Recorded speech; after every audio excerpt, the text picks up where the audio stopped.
Saudara dan sahabat, kita kembali akan mendengar Voice of Hope, suara pengharapan. Kasih itu menyembuhkan. Bicara tentang kasih, izinkan saya bertanya, apa motivasi saudara mengasihi sesama? Apakah saudara mengasihi sesama untuk mengumpulkan pahala demi memperoleh keselamatan kekal? Ataukah saudara mengasihi karena saudara sudah memperoleh keselamatan kekal? Firman Tuhan dalam 1 Petrus 1 ayat 22 mengatakan, karena kamu telah menyucikan dirimu oleh ketaatan kepada kebenaran, sehingga kamu dapat mengamalkan kasih persaudaraan yang tulus ikhlas, hendaklah kamu bersungguh-sungguh saling mengasihi dengan segenap hatimu. Saudara, kita yang sudah diselamatkan dituntut untuk bertumbuh dalam iman dan karakter untuk menjadi semakin serupa seperti Kristus. Seperti Tuhan sudah mengasihi kita, demikian juga kita harus saling mengasihi. Kerajaan Allah adalah kerajaan kasih. Kadang-kadang sepertinya mengasihi berada di luar kemampuan kita. Tapi kita ketika diselamatkan, hidup kita diubahkan, sehingga kita dimampukan untuk mengasihi. Rasul Petrus mengatakan kita harus saling mengasihi dengan tulus ikhlas, dengan sungguh-sungguh, dan dengan segenap hati. Kasih yang tulus ikhlas datang dari hati yang suci atau hati yang bersih. Karena itu demi memenuhi perintah Tuhan untuk mengasihi sesama, kita pertama-tama harus menjaga hati kita tetap bersih. Bayangkan sebuah taman yang indah dan terawat terhampar di sekeliling sebuah istana. Taman itu indah karena setiap hari tukang kebun berkeliling untuk memastikan semua tanaman tumbuh dengan baik.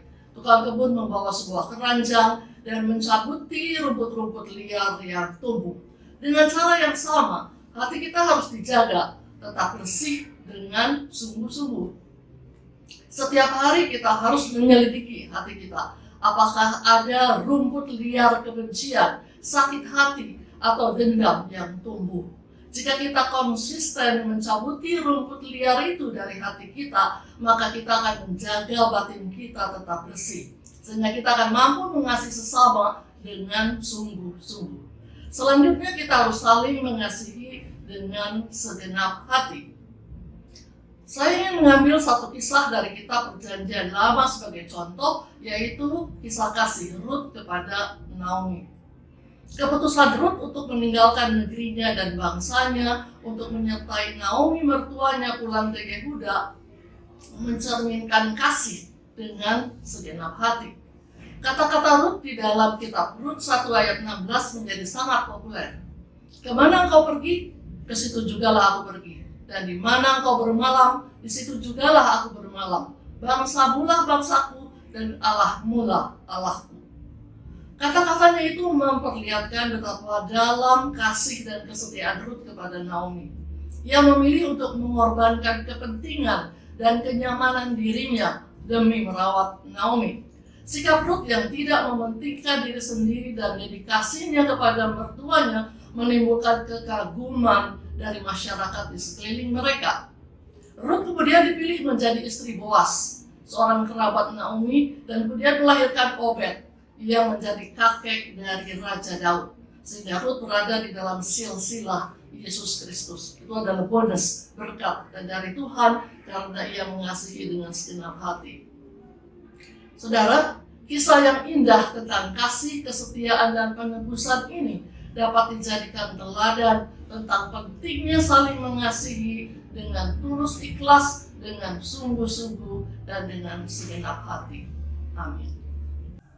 Terima kasih sudah menonton podcast Voice of Hope dengan tema Februari Love Heals. Jika saudara dan sahabat merasa terberkati, silahkan like dan share video ini. Kalau Anda membutuhkan bantuan doa, boleh hubungi kami melalui kanal media sosial kami di @rajawali.fm. Jika Anda membutuhkan komunitas yang sehat untuk bertumbuh dalam kasih, bergabunglah dalam Raja Wali Family Ministries. Tuhan memberkati. Saya berkeyakinan bahwa firman Tuhan tercatat dalam Yesaya 40 ayat 27 sampai 31 sangatlah relevan bagi kita semua.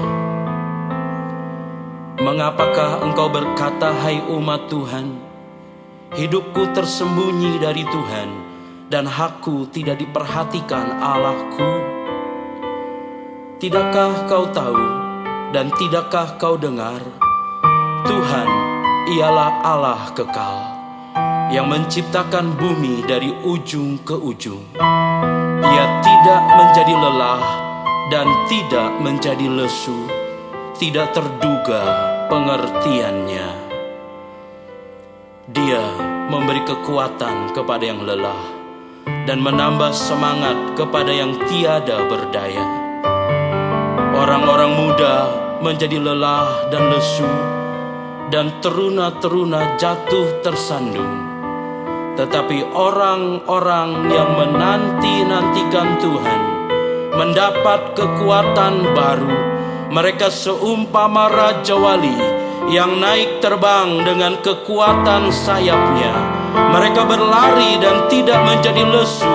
Mereka berjalan dan tidak menjadi lelah.